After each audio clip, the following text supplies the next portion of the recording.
Welcome, everyone, to another episode of Taking Up Space on Michelle A. Mayer podcast. Always excited about coming forward, y'all. Today is absolutely no different. Today I wanted to come on. I had something on my spirit that I want to speak to because, I have been through a lot. I've been through a lot of spiritual battles. I've been through a lot of highs and lows. I've had a very eventful life. And, I always want to come forward and offer you all some things that I have found extremely beneficial in overcoming some of the challenges that I face spiritually. Because I didn't have a textbook to rely on. I didn't have a person to act as a mentor to me I did, but I didn't. But mostly I had to figure it out on my own. I had to lean on the Holy Spirit, my relationship with God, to lead me through a lot of the chaos and the seasons of my life that I felt were storms that have come upon me out of nowhere. And so I use this channel as a signal, as a lighthouse to all of those that may be going through certain things spiritually as well. Not to feed you the standard rigmarole that you get everywhere else from people that maybe have experienced such things, but they are reluctant to speak to them because they're not really acceptable to talk about, or that they have heard about word of mouth, and that they really haven't experienced, so they really can't dive deeply into them because they don't know what it's like to experience them.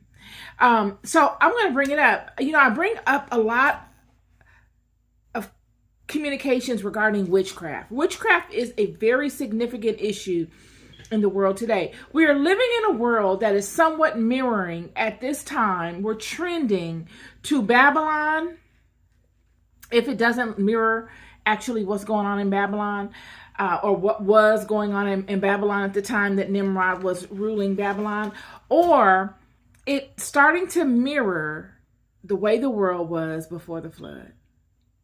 When we look at Babylon, we look at a time after the flood that many people were still alive that had experienced life before the flood. We're looking at a time where these fallen angels needed to work very closely with the children of God, or human or mankind, in order to make them have the ability to carry on. They had to work with human or mankind in order to secure a certain type of existence, whereas they didn't need to do that before the flood. You will see them in some way humbling themselves to the people and saying, we're all in this together, you guys. We're all bound to these things, when we're really not all in this together. We have separate destinies. Adam and Eve's descendants have a different destiny from the fallen angels. But they all had one significant thing in common, and that was the curse, and that was the flood. And what we find is, we all know that they began partnering with mankind for spiritual favors, in exchange for mankind doing the legwork, building them a vessel that they can live in, and which are these symbols and idols, and then doing the legwork to build or create the creations that they have that will assist them in either trying to find a way out of this, or trying to find a way to challenge God in some sort of way, without the people really knowing it, or if they did know it, being able to justify it by way of their fears. And even that's just the Babylonian portion of things. When we look at what happened prior to the flood, we look at a time when these fallen angels had bodies and they were able to do many things. They did not need the assistance of humankind. They could dictate literally what would be what by way of their ingenuity and their craftiness with their spiritual talents. And they knew the situation that the descendants of Adam and Eve were bound to, and how they felt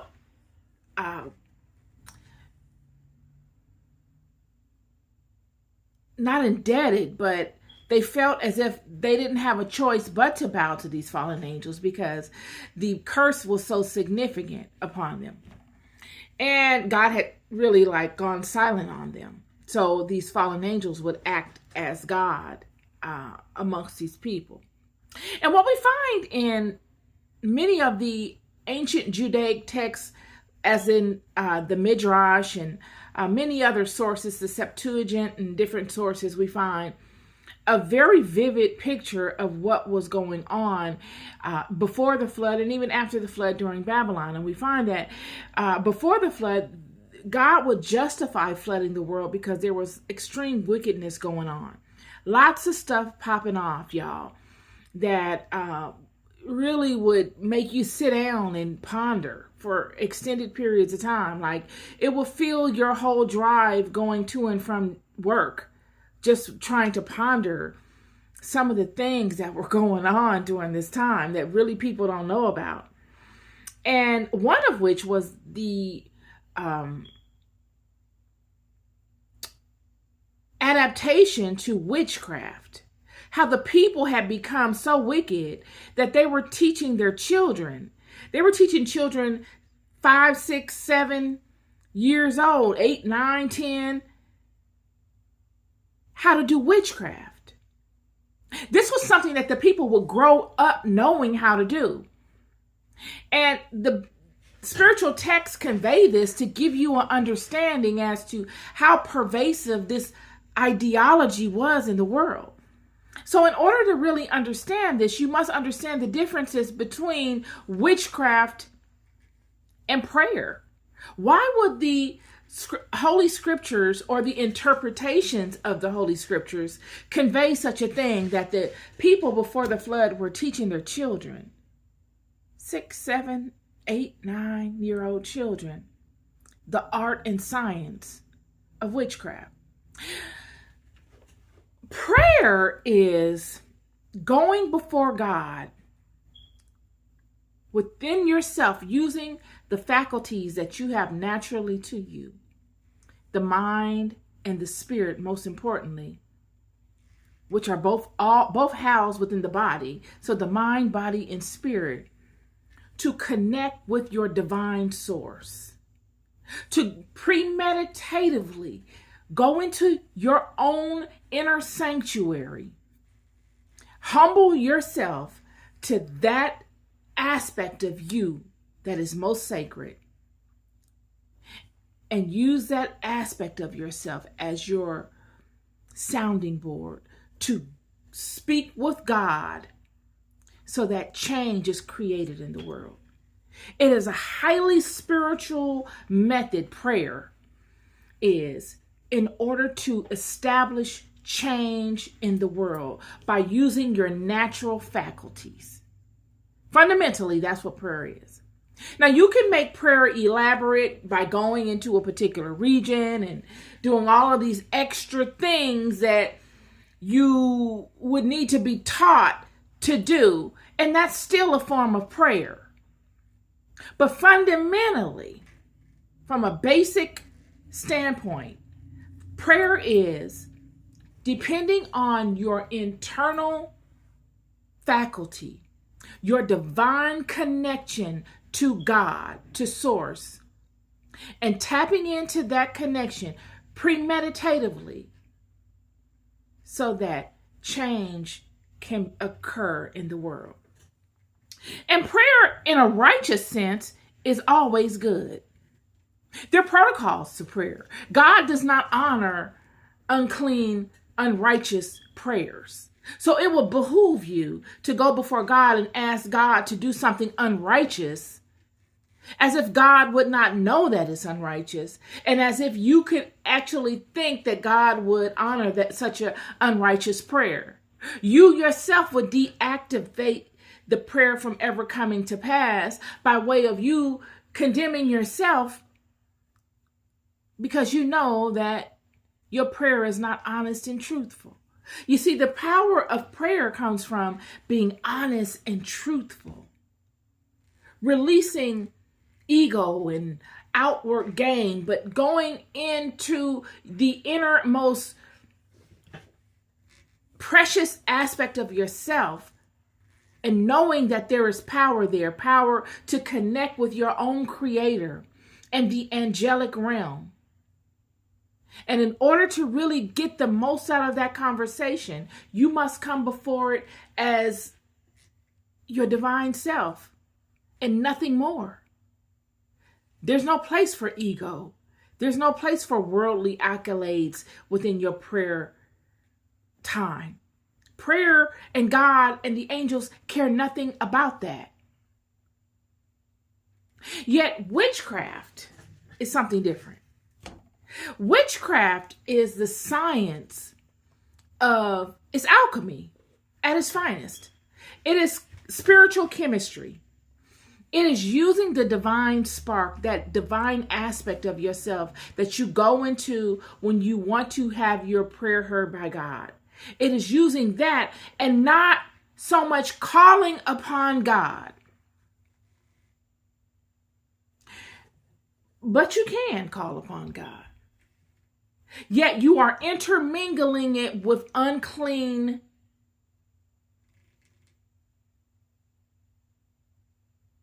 methods.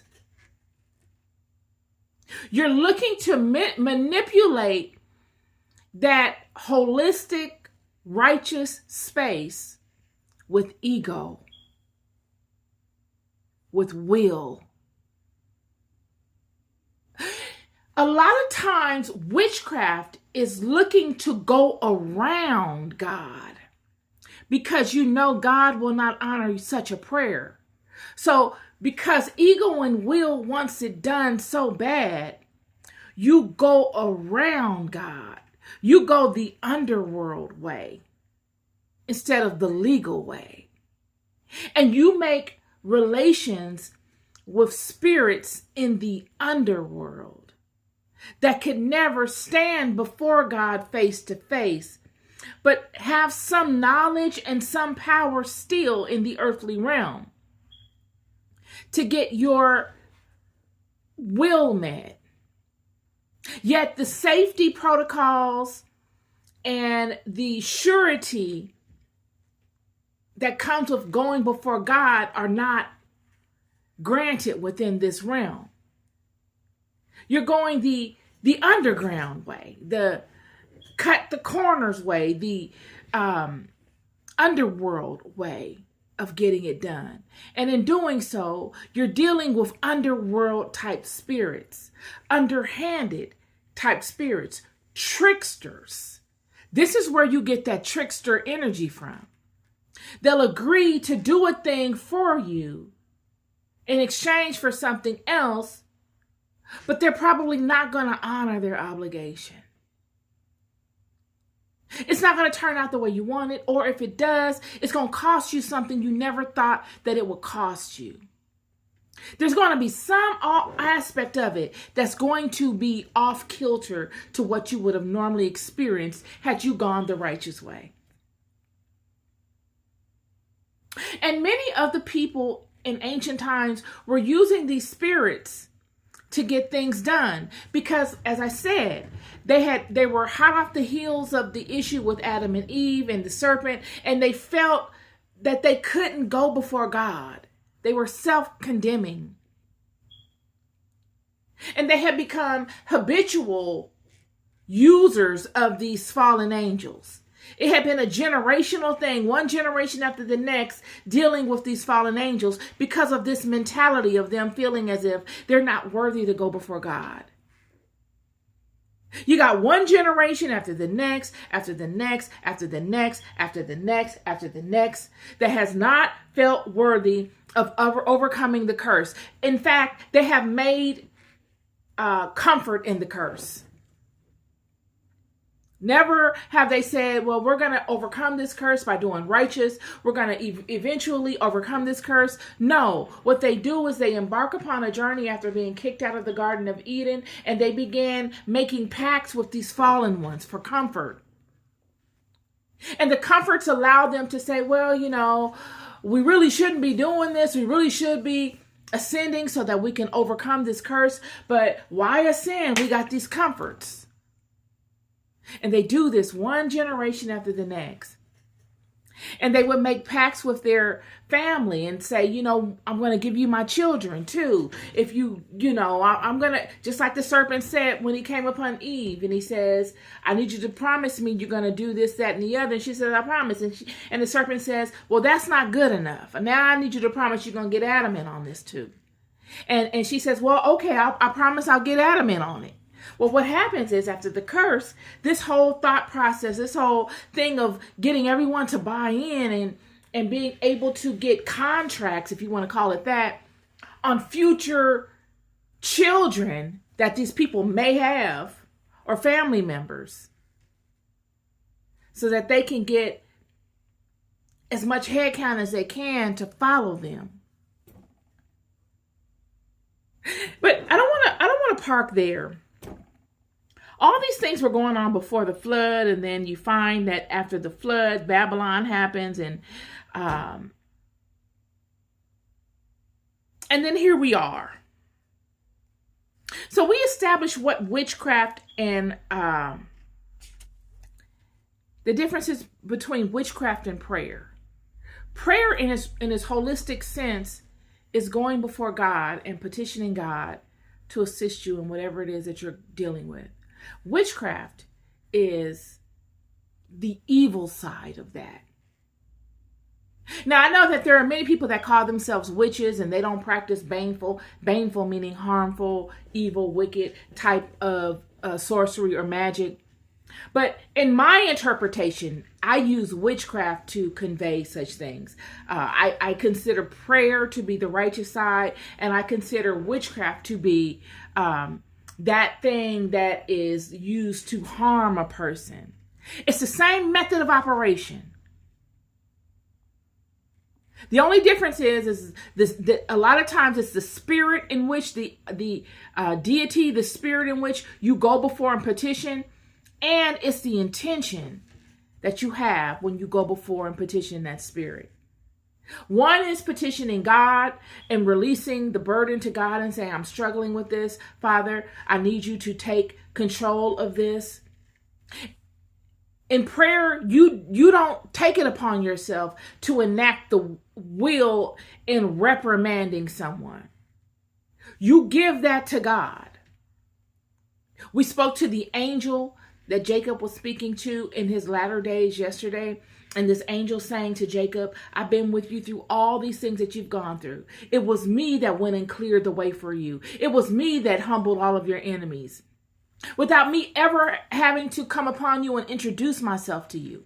But yet now that you are at the end of your life, I want to tell you it's been great walking with you. We have done a tremendous thing, you and me. And I could not have done it had you not allowed me full ownership, full movement in your life.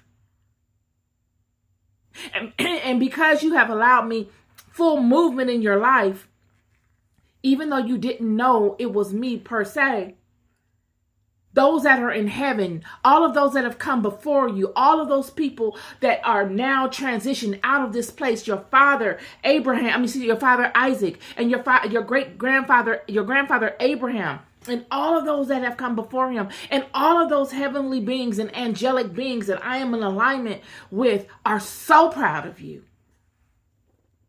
Your name will go down in history, in the history of this earth, in the history of this realm, and no one will be able to usurp it.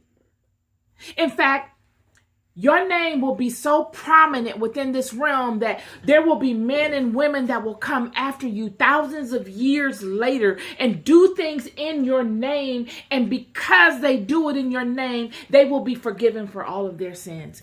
That's how powerful you and I have been in our walk in this life.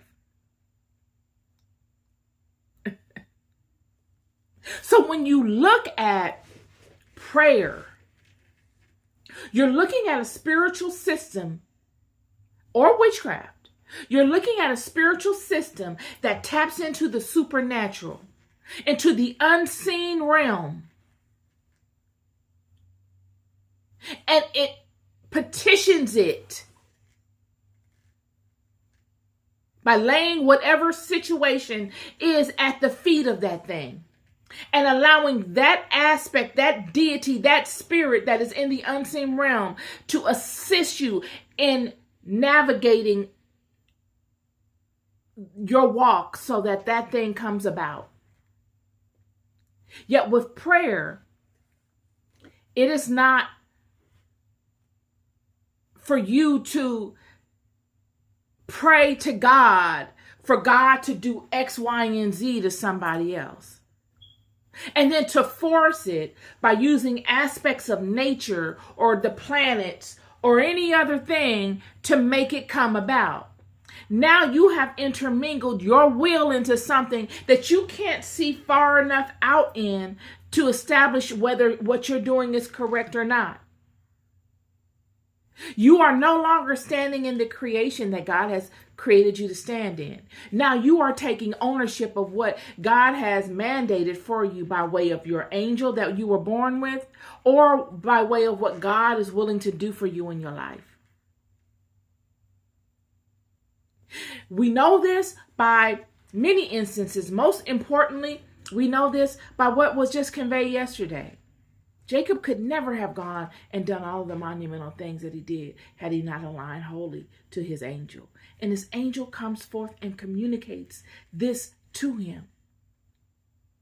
I know myself. There's no way I could have ever imagined being able to navigate the things that I have been able to navigate just from my own knowing. I don't know enough. I don't know. I can't call it. I don't know all the names of the angels, and I'm not a sorceress where I call upon all of these spirits and I bring them down in here and I do all of these things. And as much as I've been fascinated and I've wanted to know, well, how do they do that? And why would they do that? And how does that work? The more I know about it, the more I know this is beyond my league. These spirits are very wise. Friend, they're not egotistical. They don't showboat. You got some that are lower level spirits that make small mistakes, but you got some high level spirits, friend, or even some mid-level spirits that are extremely wise. They work through people. If they want to do something, they don't show up and do it themselves. They may show up and observe you, but if they want to move, honey, they're going to move through people. And you'll be surprised at how many people they move through. You would be surprised at what people in your life they will move through. I'm here to tell you. It could be the most avid member of your family that go to church every Sunday, that know that Bible in and out. I'm here to tell you. It could be the person that you just know will never betray you. Y'all tight like peanut butter and jelly. You have an understanding with this person. Trust completely. They will move through that person, friend. I'm here to tell you.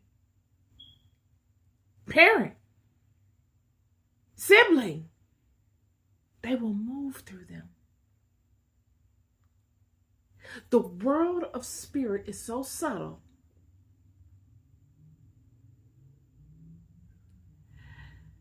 that it takes an entire lifetime to really comprehend it. And even then, you really only know the region of it that you have been involved with. There's a whole sea of it that you know nothing about. Hey, Forrest. So and yes, Saul did use the witch of Endor. But what we find is And what I really want to hammer in, and what brought me forward with this conversation today, is how God is so wise in his creation. You see, when I led with how God destroyed the earth for a number of reasons, one of which is because much wickedness was going on, because there were people teaching their children these wicked sciences. When it is spoken that children 6, 7, 8, 9, 10 years old were learning sorcery and witchcraft,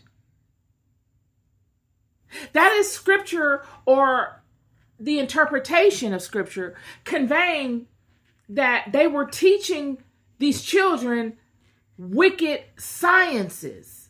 They were teaching the children not how to go and petition God the righteous way and align to God in times of good and in times of bad, and to know their role and depend on God to fight for them, to depend on that wise aspect that is within them and that permeates throughout the entire world and the universe, to align to them and fight for them.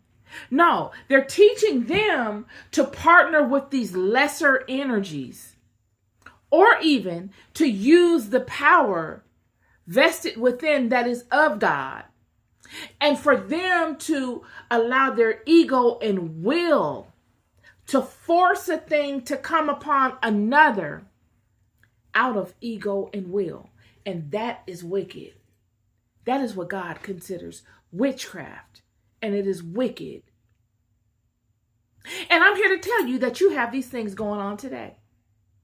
You have mothers and fathers, and you could say, teaching their children to do such things because of personal insecurities that they have within themselves. I'm here to tell you. Yet this same thing was going on way back when. You see, when you look up witchcraft and you try to understand where it actually came from, we know it came from the fallen ones, but the entire aspect of it is feminine. Just like prayer is feminine. The whole spiritual dynamic is a very feminine dynamic. What do I mean by that? It's a feminine thing. To go and to desire a thing to be changed from one aspect to another is feminine. It's all feminine. Witchcraft the same way. Prayer the same way. When you go before yourself and you pray, you are bringing something up in mind that is already existing or that you feel exists. And you're looking to reimagine it. You're looking to reimagine it so that it show another aspect of itself that has not manifested yet in that way or in your life or in that thing. You're looking to change it. Feminine. When you come upon a woman and you mate with a woman, and she takes that which you give her, she converts that into something else and she births it. Feminine. When the fallen angels came, they lusted after the feminine. It is the feminine that births everything in this existence, whether through prayer or whether through witchcraft. Yet there was no witchcraft in the beginning. Witchcraft is a sin that came upon mankind after what happened in the garden. It was only prayer. Yet through the fall, through the mistrust, through the break, through the crack, manipulations began to form, and people began not to be so trusting of one another. You're withholding information now. You're withholding care. You're not showing love. You're looking to capitalize on things that were given freely, distrust, secrecy, all of these things, formulas for witchcraft. But what I really, like I said, what I want to hammer in on is that God has created a safety net in this thing, a way of holding people accountable. Just like when he broke up Babylon and he allowed Nimrod to break up the districts, he changed the language. And in him changing the language, he appointed the language to certain groups of people.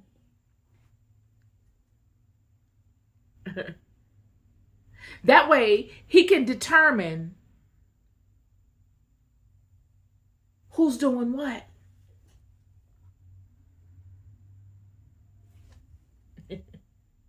Same way with witchcraft.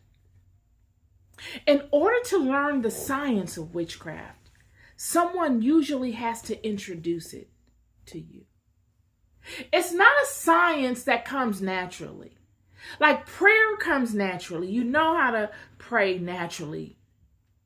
But the science of witchcraft is a very intricate science that you a lot of times have to be taught or introduced to.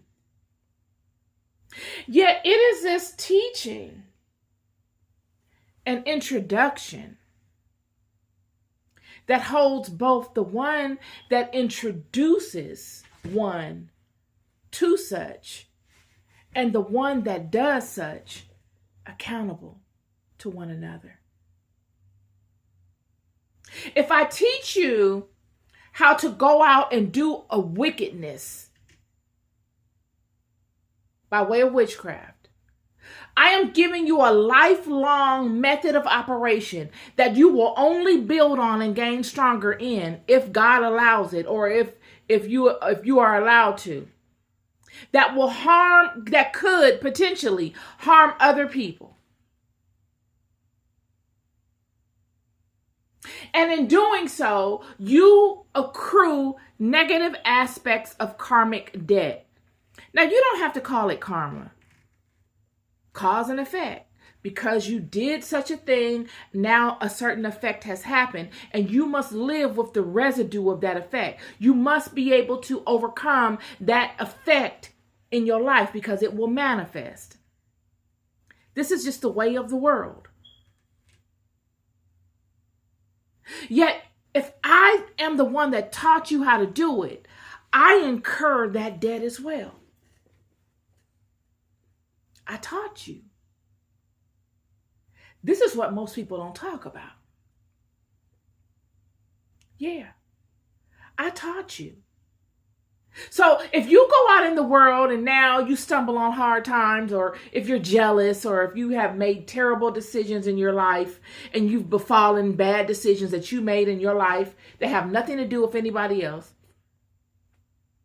and you don't want to experience the effect of your decision, and you implore some form of witchcraft to harm someone else so that they suffer, so that you don't have to stand in the decisions you've made, the results of your decisions. This happens all the time. Hire a witch to curse someone. And because the witch is down on money, or you offer a large amount of money to do it, the witch says, okay, well, I'm going to go ahead on and do this for you. They are going to justify or think that they can either justify or get around the karmic debt or even deal with it for the money. And that's the next thing I want to bring up. How do you get caught in doing such things? How do you hold somebody accountable?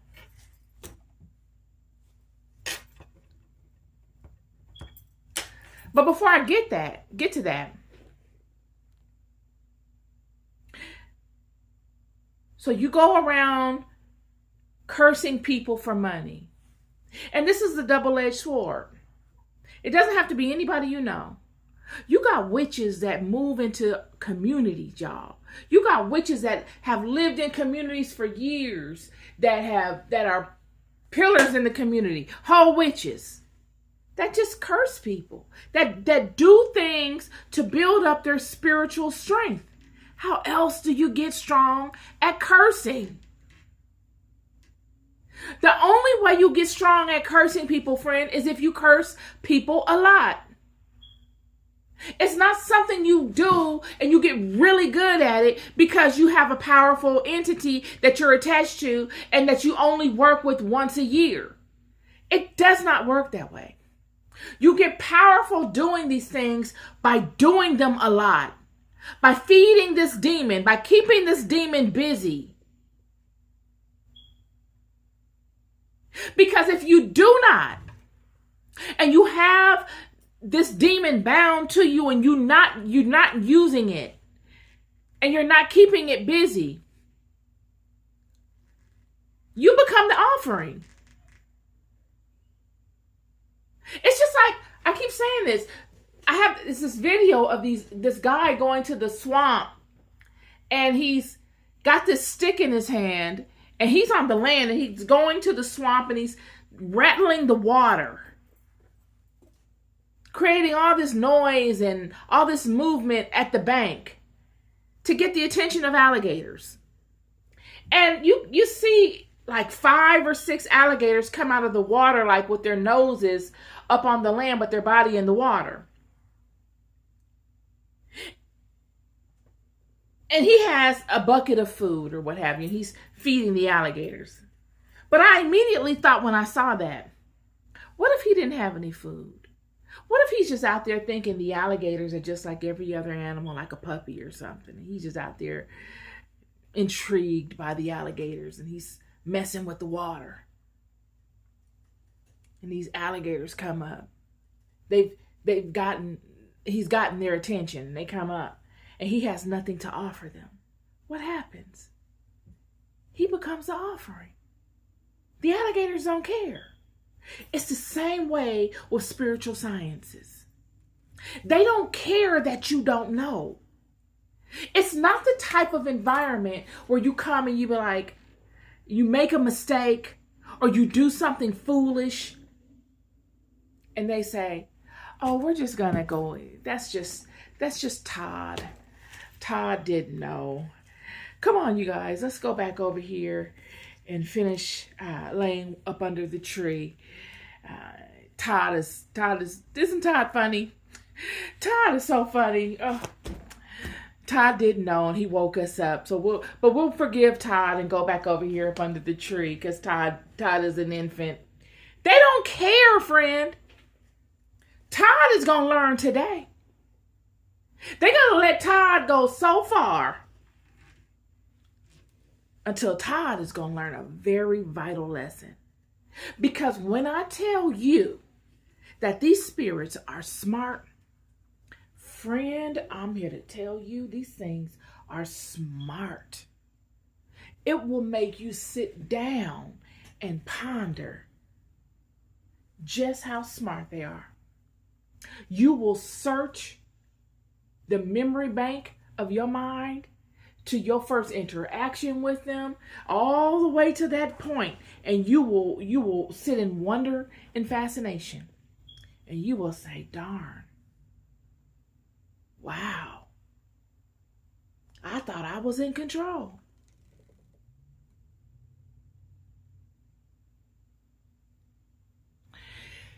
So,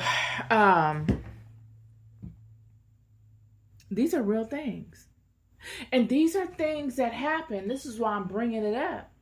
Because you could be out here trying to be Harry Potter. Somebody could have introduced you to an aspect of this system and said, I'm really not going to partake in teaching you anymore. And then you try to go it on your own and you try to use different things you learn to alter somebody else's stuff or their life for your own petty gain, or so you can become stronger spiritually, so you think.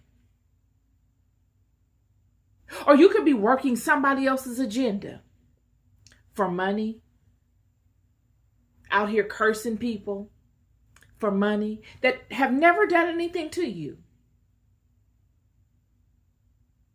Yet I'm here to tell you that nothing in the world of spirit goes unnoticed.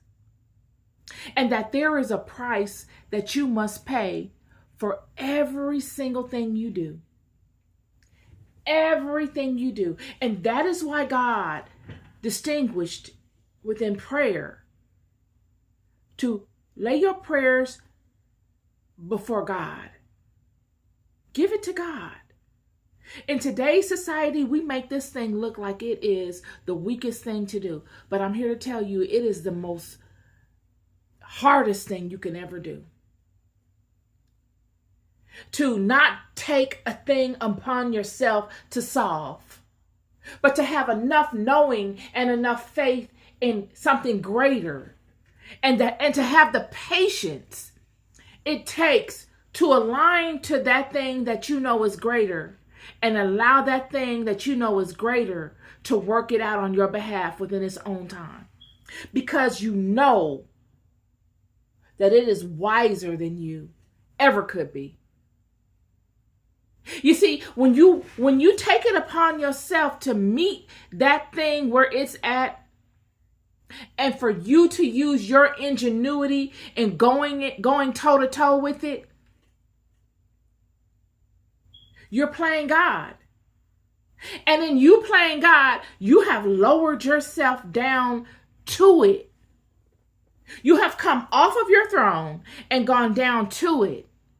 And now you going down to it, God can't cover you.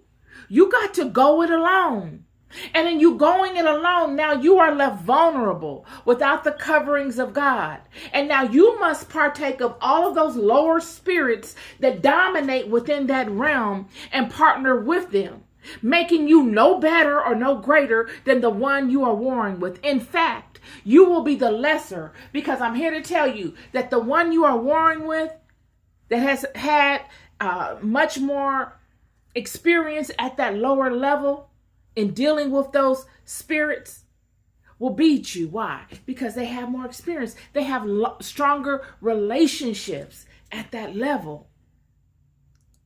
Their goal is to get you off of your throne, because they could never ascend to where you are. They have no power against you on your throne. They can throw rocks. They can do all. Child, when I tell you, folks will be up all night. They done turned into some straight vampires. They're up all night. They're up all day. They will stalk you. They will work overtime. Why? Because they're afraid of you. They're afraid. But when you walk with God and you know your role with God, you don't fear. Why? Because you trust and you know you are aligned to something greater. Not a fantasy. Friend, you can test this thing. Jacob, in his interaction with that angel, spoke to him and said, "It was me that walked with you through all of that wickedness." When we look at the story of Jacob, we're looking at a man that took major chances, friend. Jacob, for him not to be a hunter and a very aggressive man, he was aggressive, but not in the way that Esau was. Jacob knew how to hop into an opportunity. And the angel at the end of Jacob's life would tell him, "It was me that put you in these spaces." Friend, have you ever found yourself in strange circumstances overnight? And you're like, "I would have never have chosen to be in this. In fact, I want to just depart. I want to turn around and leave because I'm extremely intimidated." Big cats, big dogs, big hyenas, big sharks. You done went from the ocean with piranhas and hyenas and all kinds of big fish, man-eating fish, rubbing against you, but not biting, not scratching, not ever harming you.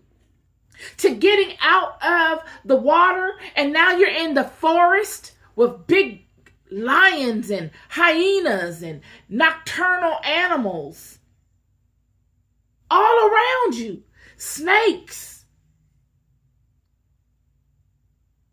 strange sounds, frightening. And it is your angel that leads you straight through it.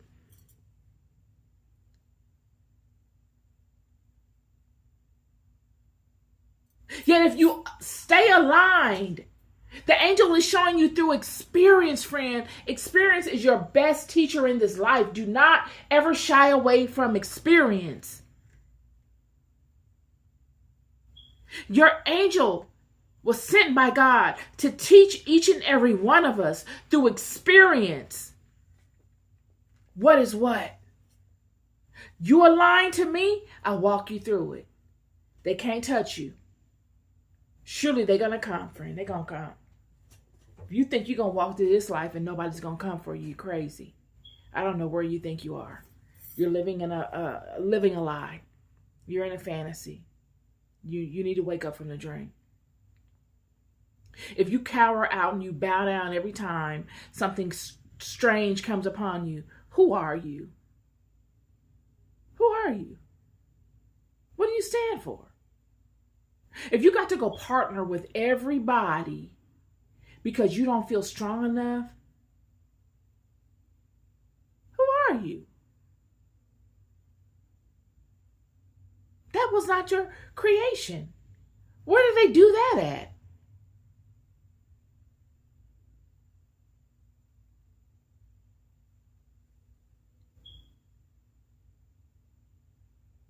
If you align properly, God will walk you through it. Yet if you ever take it upon yourself to try to be like them and show them how tough you are, you don't have to show them anything. Show them what? Friend, I have been in situations where I have people all in the ceiling trying to listen to what I'm doing up all times of the night while I'm sleeping like a baby.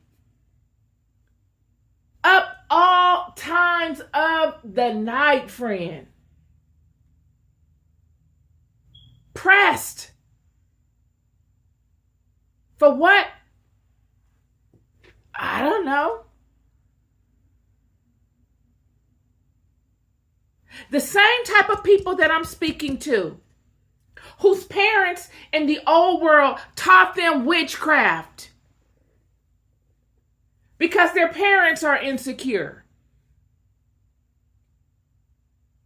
Taught them ways of spiritual acts and sciences that only insecure people do.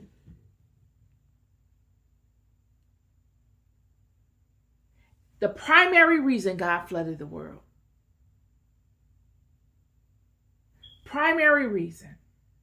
And I'm here to tell you that all of those people that congregate together, all of those people that they hire to do spiritual work for other people that have never done anything to them, all those people that take money to do wickedness to other people, I've seen those people come and go in my life, friend. I'm telling you, I done seen all kind of stuff. I done seen it. I'm not talking about what somebody told me. I've seen it, and it was the most horrendous thing. I'm telling you. God does not play. Many people think it's a joke.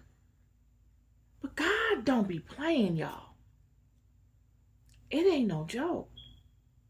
God will let you go so far. You know what happens? Those people that do spiritual work like that for money against innocent people, they do well for a season, and then they just kind of disappear, don't they? They usually do well. You see them and they seem like they're real strong, but then they kind of disappear. Why? That pendulum. You can avoid the kick only so long. What is the kick? the reverse of that pendulum, the coming back of all that you've done. You can slow it down. There's all kind of stuff people do, but you cannot stop it. You cannot. And what happens when one comes amongst you that is aligned properly to God? They are like an accelerator for that swing of the pendulum. You see, there may have been people that have come amongst you before that you could have gotten away from with that nonsense with. Why? Because they had a lot of karmic debt. They may have done a lot of stuff in their life that they needed to pay off. So you could get away with doing wickedness to those people because they probably did some things also that was wicked. So it leveled it out. But when you come amongst someone that has not lived like that actually stands for something significant spiritually, not in a perfect manner, not like they over here walking on water, but they've lived a particular way. Their life resume speaks for themselves. You cannot get away with that same kind of nonsense. There's nothing that needs to be rectified regarding them. There's no place for that wickedness to land in their life. So all that you throw can never land on them because they haven't done anything to justify it. There's no justification for it. How can it land? And where must it go? It must go back to you. It's got to. Why wouldn't it? And this is the point that everybody needs to understand. People get upset when they feel like they've got to take ownership for the things that they've done to people. Why would you feel upset that you have to take ownership for the things you've done? Why do you believe that somebody else should take ownership for bad decisions you've made in your life? Why? Why do you feel like it's okay to go out and find innocent people so that they befall your negative karma? And why do you believe God would honor that?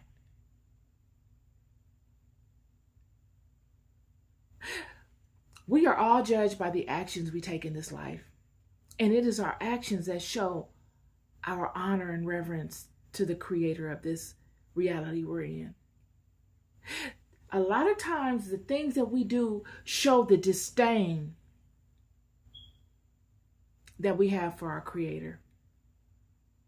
And such things are just wrapped up in the analogy that I just gave you. Thinking that you can do wicked to people just so that you don't have to befall the decisions you chose to make. Don't we know that God has sent, at this time in history, God is moving so profoundly that God is sending us opportunity after opportunity after opportunity. Friend, I have had to get out here and dance. I can't say this enough. I've had to get out here and dance in ways that I never thought I would have to.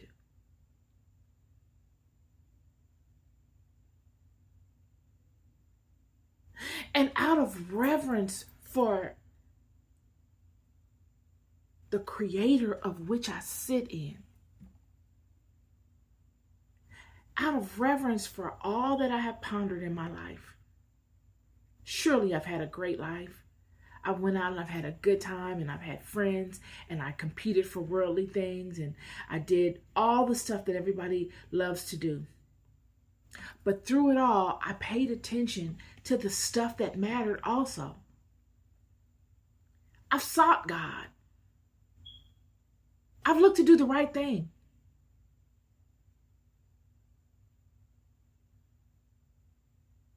So when the time came that God said, I need you to get out here and dance. Show me what you got. And I don't want any kind of dance, friend. I need you to give me the dance of your life. I need you to dance from your heart, not from your hips. I don't need you to be the seductress. I don't need you to try to seduce me and manipulate me to get me to grant you a seat so that you no longer have to dance. That's not going to work. The only way that you will get granted a seat from dancing is if you can show me what you love.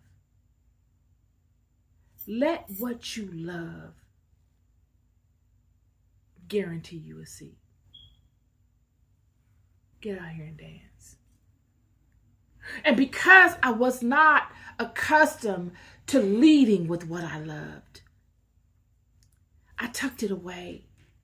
I covered it with layers so that it was protected and it was mine, all mine, and nobody needed to see it.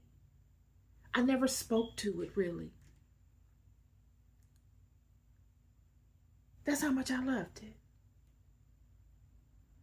You would never be able to trace it because I had all these other layers stacked up on top of it. You would never guess it. That was really my love. You would think it'd be some of the other stuff that I allowed to project. But when God said, I need you to show me what you love in this season,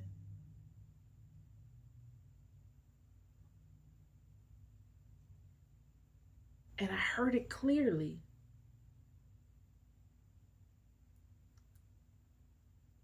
and in hearing it, I knew it was true. I knew it wasn't a joke. I knew it wasn't a lie. I immediately let my arms fall and I allowed her to show. And I danced. And I'm still out here dancing, friend. So if I can do that,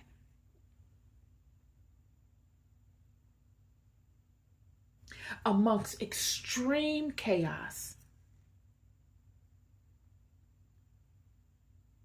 extreme fear, horrific stuff being thrown at me like I've never experienced in my life,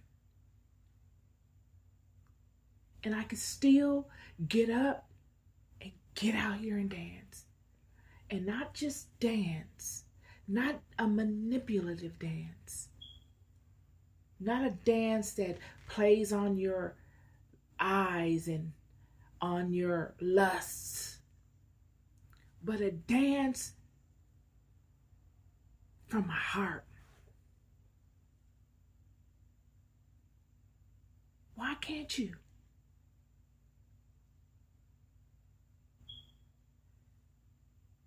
God put this on my heart today. Why can't you?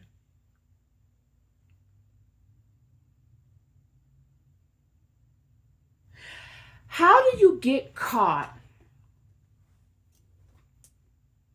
cursing?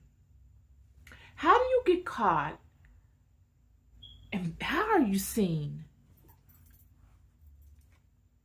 looking to do all the little wicked things that I just conveyed to you regarding witchcraft and sorcery and all the evils and all of the sciences that people do in the night and in secret? How do you get caught? You get caught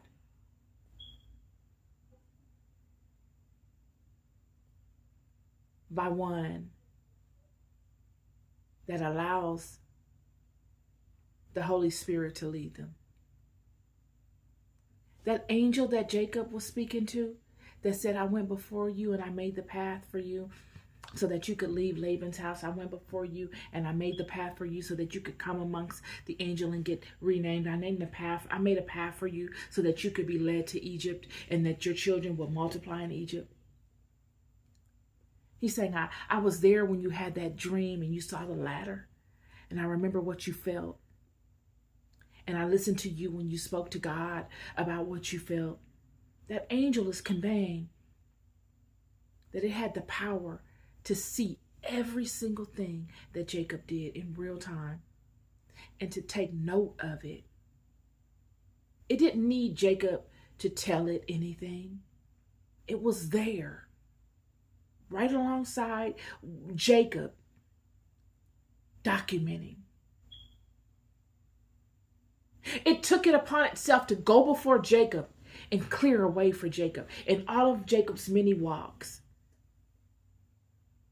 And this is how all the sorcerers, all the witches, all of the insignificant people that petition and that sit in the sidelines and in the bleachers, that egg a thing on and swear that they don't, this is how they are all seen.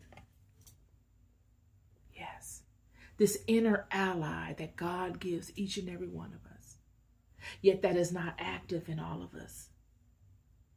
It's only active in those that allow it to be active, that align righteously to it. And when it is active, friend, and it stand up in you, friend, it stands up and it is mighty. Friend, I'm here to tell you it's mighty. That thing, you can feel it. It's mighty.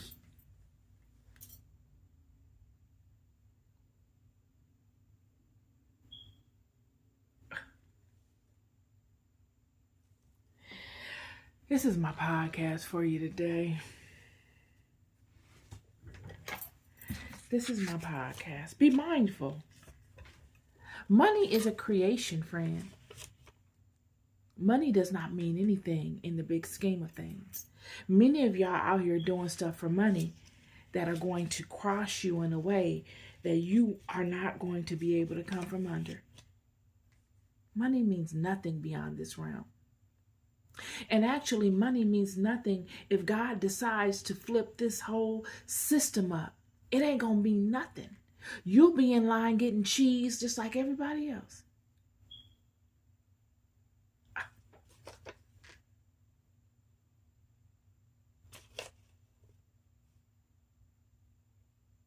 When you teach your people, when you teach your children, or you teach other people wickedness like that in the form of witchcraft, like they were speaking to the people teaching their children witchcraft before the flood at 7, 8, 9, 10 years old.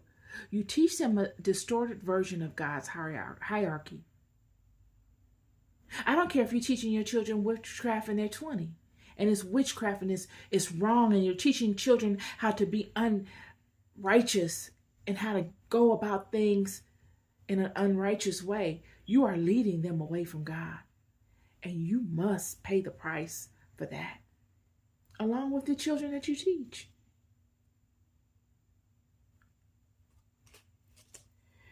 This is on my spirit today, y'all. Not in the spirit of trying to dissuade anybody from doing anything. You're going to do whatever you feel like you want to do. But you'll never say you didn't know. That's the part. You'll love more than you'll ever know. I'll never stop telling you. Be good to yourselves and be good to one another. Peace and love. What you got going on here for us? Let's see. Joyful dance like David when he went into Jerusalem. Absolutely. Thank you so much for talking with us about our Father. Michelle, have a safe and blessed day. Thank you, Forrest. You too. It's from your heart. It is, friend. It absolutely is. It is. There's nothing I'd rather be doing. There's nothing I'd rather be doing. I gotta go because I got another podcast to do.